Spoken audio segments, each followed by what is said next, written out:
I figured out what A16Z is. Say what? That I figured out what A16Z means. Oh, yeah. What does it mean? Because I never actually looked it up. Okay, it is Andreessen Horowitz. It's A and Z, and there's 16 letters in between those two. Ah. That's quite inventive. I sat there and I was like, "That. Don't tell me it's that. Like, don't even tell me it's that. It was that. It was that. Ridiculous." That's kind of creative.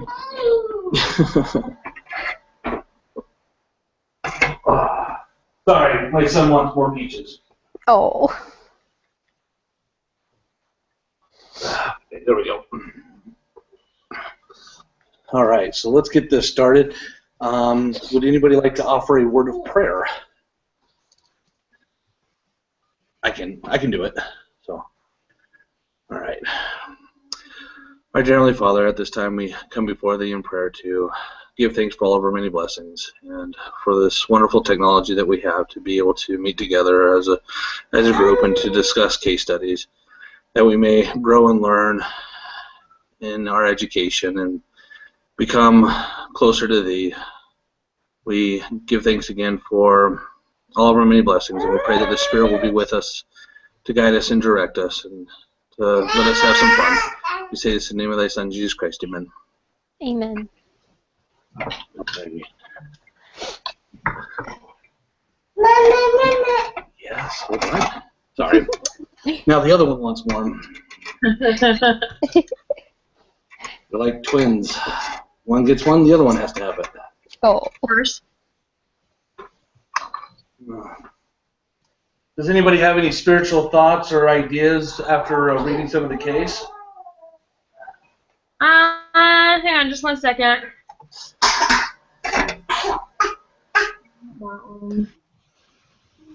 Actually, you know what? Yes. It's straight from my religion class. Nice. Because I have it typed up, and it's ridiculous. Nice. So you know how every semester you're supposed to do something where you're improving your life somehow, and for mine this semester I chose that I wanted to learn how to find peace in everyday life because it can get really stressful. And so my focus this week has been learning again how to prioritize all my classes and make sure to get everything done. And so the scripture that stood out to me while I was looking around this week was one of the most used scriptures ever, but it's 1 Nephi 3:7 that says, "I will go and do the things which the Lord hath commanded. For I know that the Lord giveth no commandments unto the children of men, save he shall prepare a way for them that they may accomplish the thing which he commandeth them." And so I kind of likened that to, we have things to do in school, but there is a way, and it might be rough, but, if we're prayerful about it, we'll be able to, finish this semester. Yeah. 3 weeks in, let's finish the semester. Yes, please. Yes. Well, that was very appropriate considering she's taking 5 classes, I'm taking 3, and I don't know how many you're taking, but I already feel like I'm drowning, so. I'm taking 6. Yeah, you're definitely drowning. Ridiculous. Yeah, holy smokes. Yesterday I had 3 group meetings, and then today I have this one, and I'm going to miss one tonight. Wow. Oh my goodness. Oh, well. All right. So, wait, I totally pulled up the wrong questionnaire for this. Give me just a second. Hold on.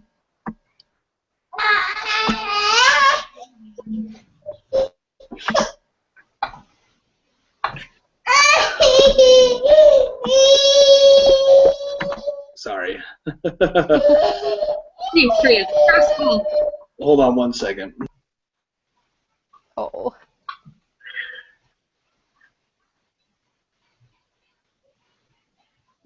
All right, so the first question is, so far we've learned to evaluate business models of startups.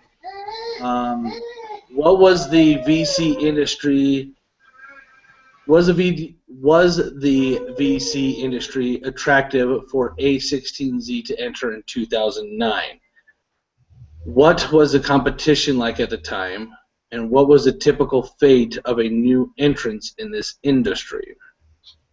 Let's start with that. Go ahead. Looking at the case, I mean, from everything we could see, everything that I saw, it wasn't a promising time to enter. Most of them failed. Very few were able to. Very few even tried to start it up, just because of how hard it was to get in. The industry requirements, or the requirement walls were just so high that. And if you could get in, you had to build, and you had to build fast, and you had to reach a certain point within a certain time frame. Otherwise, you were going to crumble. And so it was extremely hard at that time. Competition was stiff. You had to be within a certain percentage of the top to make it. So the fate for most new entries were doomed. See, I almost think, excuse me, I almost think it was kind of a good time to enter the VC market because right after the crash of, the 08, 09, people were trying to, do all sorts of startups and stuff. So from that perspective, it was an interesting time to join. But like you were saying, it took just disgusting amounts of money, and I think that's like one of the reasons that they were one of the only reasons they were able to stay in, because they had so much in their own funding first, and they said it takes up to like 10 years to get any returns back. So that would be another indicator why everyone who tried to start kind of failed. Because 10 years is a long time to wait for any returns. Yeah.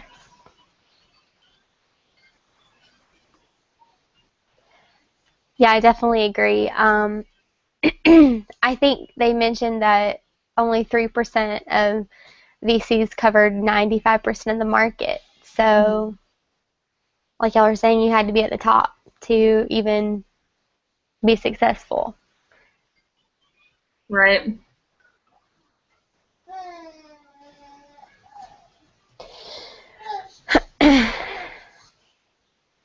Sorry, I'm popping in and out a lot. So, Okay. One thing I was thinking about, especially after Allison mentioned it, was, maybe it was the right time just because of the way they designed their business. For that purpose alone, I could see why, if you wanted to see both sides, it was a good time to enter, just because of the way that they went about doing things. It was so different. And I think that's what the next question based on. Yeah. With all the different catch-22s, what was the silver lining A16Z saw when entering the industry, and how did they plan to succeed in this difficult environment?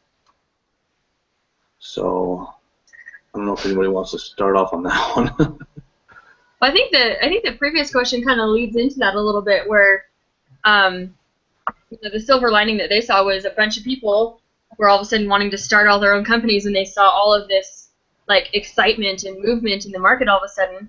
And so, that's kind of a silver lining in the way that they took it, where they respected the founders and actually respected the companies that were coming to them for help. I think that was their plan to succeed really in that market, because everyone else was kind of being jerks to any startup.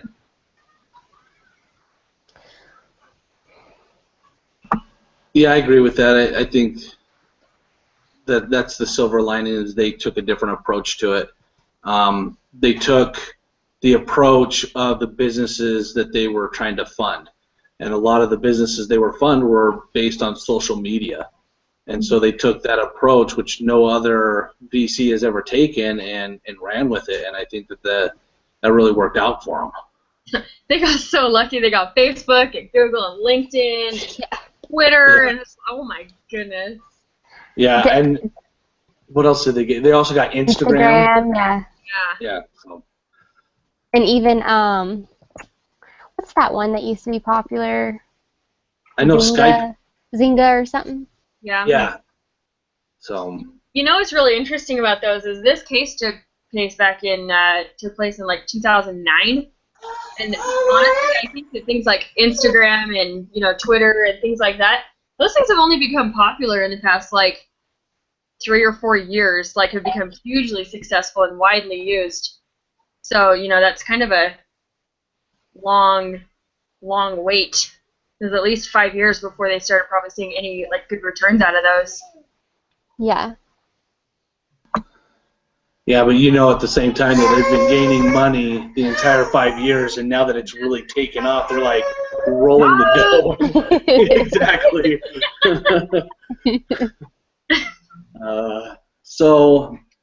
The next question, why is A16Z specifically targeting first-time technical co-founders?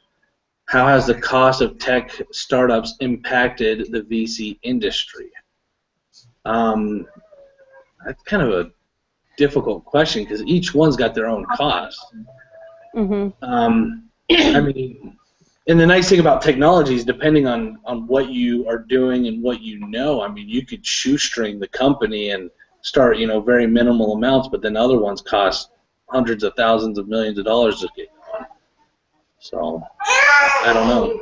I'm not really sure about the answer on that one. Yeah, that one was kind of hard for me. I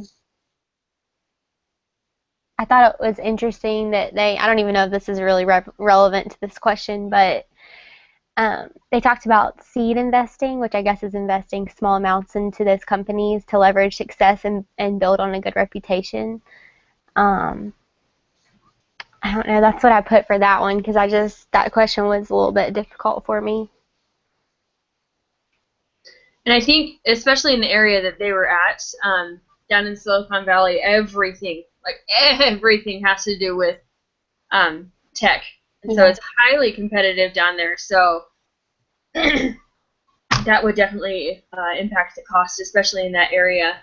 Which is, I think, one of the reasons that they, one of their options that they're considering is moving outside of that area too, to other places that might have the same kind of, tech boom if the, right offer was given, or if the right help was given, I should say.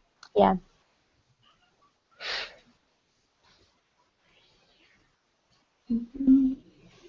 What is clean tech? Do y'all know what that is? Like the Green Initiative.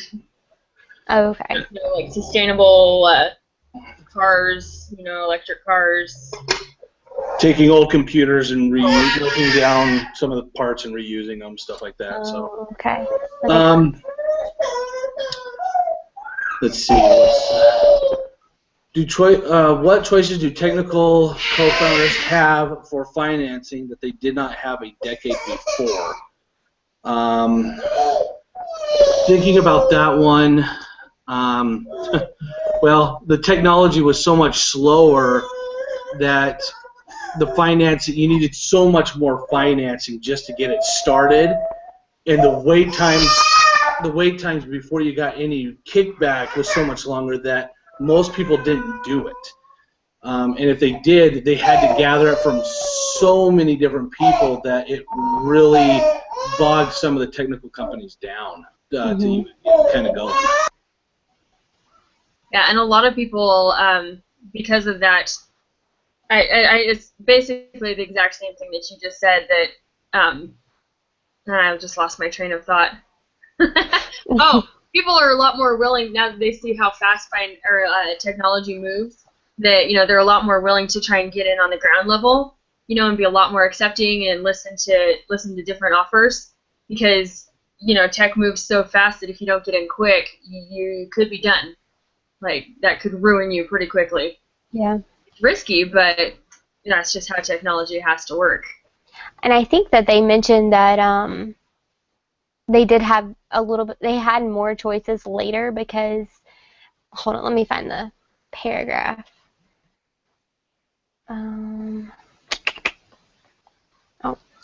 Never mind. My thing just shut down. Oh no! I'm using my Mac for our case study and my tablet for. But didn't they mention something about that it was relatively cheaper to enter the market, and so the venture capitalists weren't getting as much I guess, prospects that they normally had. Let me. Was I thinking that? Am I thinking that correctly? Yeah, I'm the exhibits just real quick. Hold on. So I think what you might be talking about is there's a lot of firms that happened from 92 to 02, it about tripled, and then in 2002 2012 it dropped back down a little bit, but it's still almost 3 times the size that it was in 92, and the amount of money was huge. Okay. What did Yeah, I the amount of read? money that there was and the size of the funds that got raised was just increasing every year. Let me see.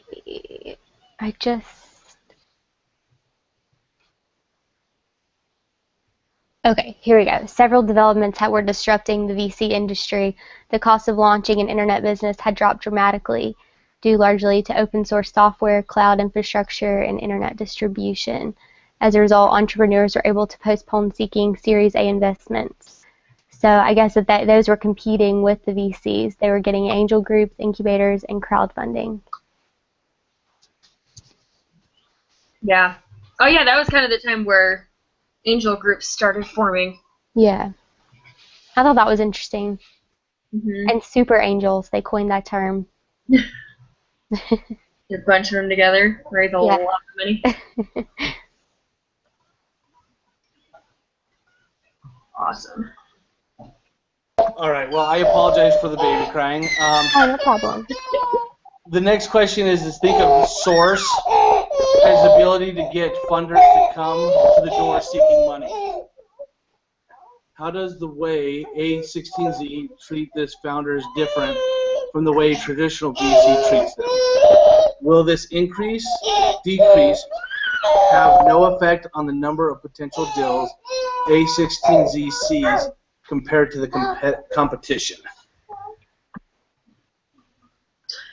So, I think that one of the main differences that A16Z treats their people is that they actually care and they want them to be able to still run their own business, where a lot of other places kind of wanted to take it out of their hands or, find someone else to run their business, and that would offend a lot of founders. So just by treating them with respect and, saying, hey, this is your baby and we get that, and, we're just here to kind of help support you financially and not take over, what you're trying to do.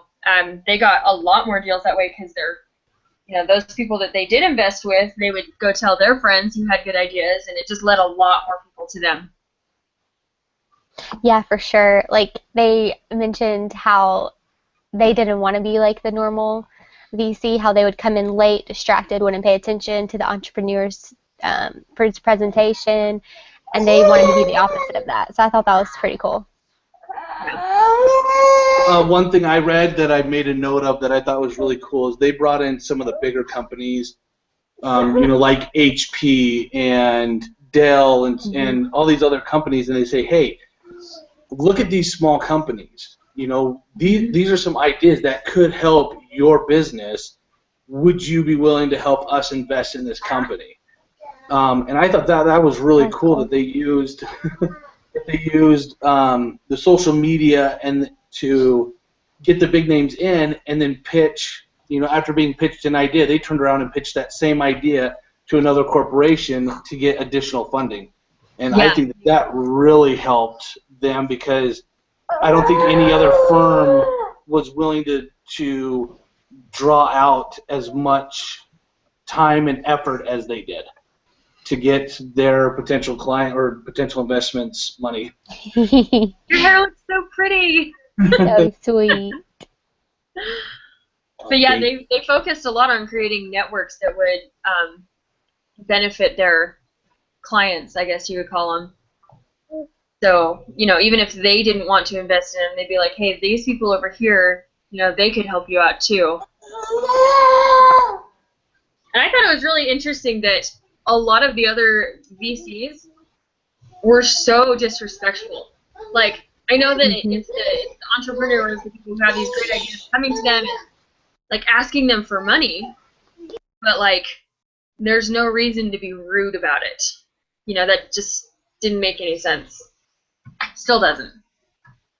It's weird.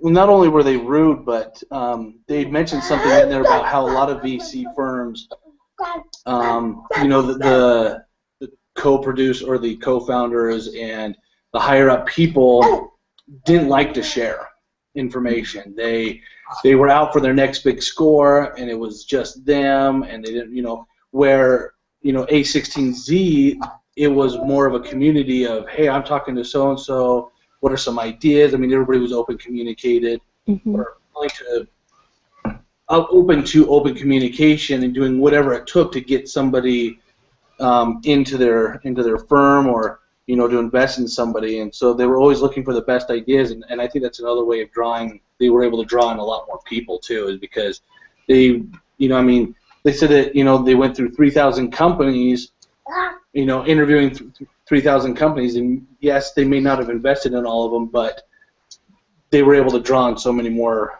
potential investors than maybe some of the other VC firms. So I found it really interesting too. They trusted their team enough to, you know, that if a person who was listening to a sales pitch, you know, felt strongly that that was a great idea, they had the authority to go ahead and fund them. You know, and a lot of the other VCs, that was like reserved for the CEO himself, or, you know, someone way higher up. So just the trust that they put into their own team was really impressive. And that actually leads perfectly into the next question, because the next question is, how will this change if A16Z begins to fire CEOs because they are not performing well? Will this increase, decrease, or have no effect on the number of potential deals A16Z sees compared to the competition? Now, if I remember correctly, I remember him saying that there were no, or the only CEOs were more like the co-founders. Like the only people, there were CEOs and co-founders and stuff, but only the two co-founders, the two leading guys, were the only ones with the authority to fire and hire people, if I remember reading. I think this might be talking about the firms that they invest in now, because a lot of the other VCs would fire the original CEO and be like, we're replacing him with somebody else. Gotcha. Which makes sense, because a lot of the companies, they did mention that too, a lot of the VCs would fire the CEO and say, well, you made the product and everything, so we still want you on, but we want you in this different capacity. And so yeah, you're not going to be in charge anymore. Yeah, so I think that does change something, because, you know, if I created a business, you know, and these guys came in and they're like, well, we're not going to make you the CEO anymore, but we still want you on the team, I'd be like, at that point, you might as well just buy me out. Right. Like, I don't want to just be some pawn in the cog, you know. I want to be the CEO for a reason, because this is my design, my thing. So. And that's not really A16Z's MO. It's to, you know, get into the business and, you know, try and work the inside of it. They're just, it seemed to me that they were kind of just there for financial support, and kind of almost left the company alone after that. So getting into their business and trying to fire CEOs because they're not performing well, that's kind of a risk you have to take with a, you know, venture capitalist anyways, that a lot of your businesses just aren't going to do well.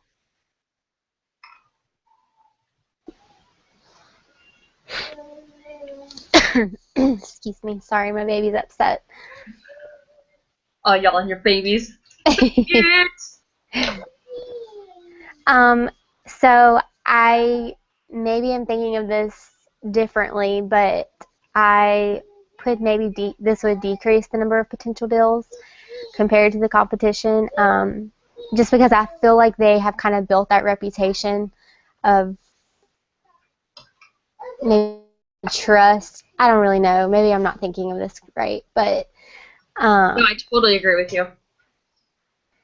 And once you build that reputation, and if you do one thing to mess it up, then it takes forever to build that reputation back. Yeah, and I'd be willing to bet that a lot of people like went to them to get their funding because they know that, you know, other places will try and kind of kick out the original founder, and they know that these guys don't. Because yeah, if I created a business, it's my baby, and I'm keeping that. Yes.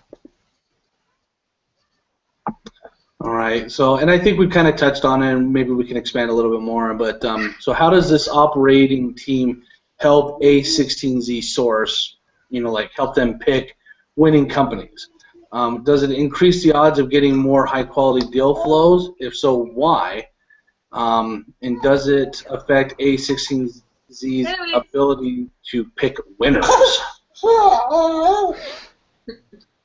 I think yes, because they allow everyone on their team, Hello. they trust everyone to make good decisions. And of course they would ask if they have questions and stuff, but with a lot more minds and bodies actually listening to more pitches, you're gonna get more volume in there and probably more winners too. It's just kind of statistics. Listen to more, you'll get more. Yeah, and I think another aspect of that too is the fact that because everybody's willing to talk to each other, if I hear news of this little company and I go to you, all of you guys being my group, and say, hey, there's this little company down the street. This is what they're doing. This is what I see in them, and I give you some basic information, and then when they come in, you guys can, after you're hearing the pitch, you guys can see maybe something I didn't see that, no, maybe they're not the right choice, or yeah, it is a choice, but this is what needs to be done to change it to make them the company they need to be. And I think that really does increase the odds of getting more high quality deals and picks. Hi. Hi. Can you say hi? You're looking at the camera right there. Say hi. Cutie. Oh. He likes to get up close and personal. That's awesome. Like breakfast was good too. Yeah. Happy Cinco de Mayo. Happy Cinco de Mayo, indeed. Cinco de Mayo.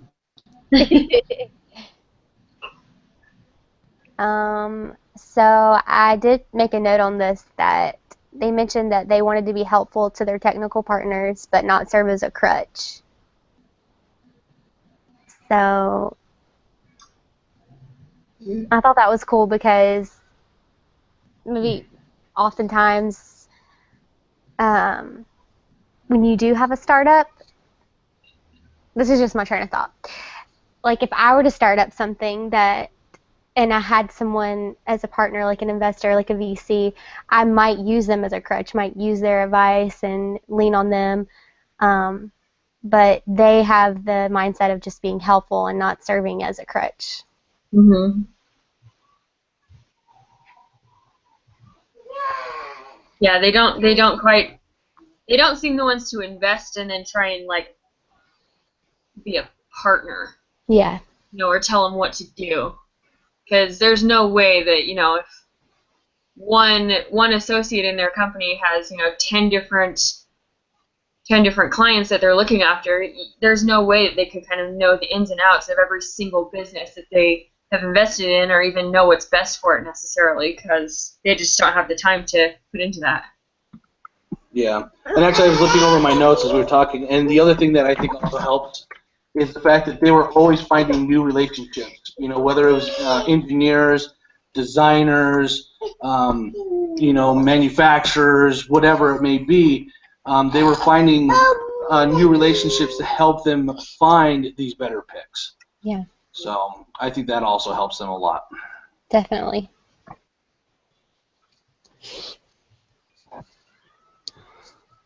Cool. Sorry, what question are you now? We are just getting to 5. Yeah, basically it's the last question. Last, then I arrived on time.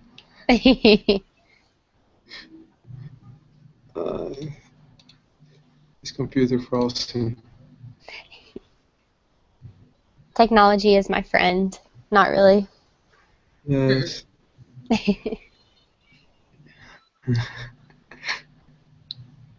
So do we want to vote? Is that where we're at? Sorry, because I was listening, reading, and pondering, and seeking some notes about recent technology.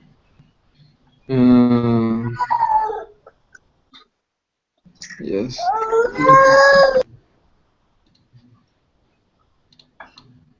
I, I, I think that I will watch the previous comments and maybe send an email. Okay, Yes. Yeah, that's fine. So, that sounds good. so I just leave one moment from the parade, and I think that I need to return. Was the Sorry. parade nice? Yeah. Mm.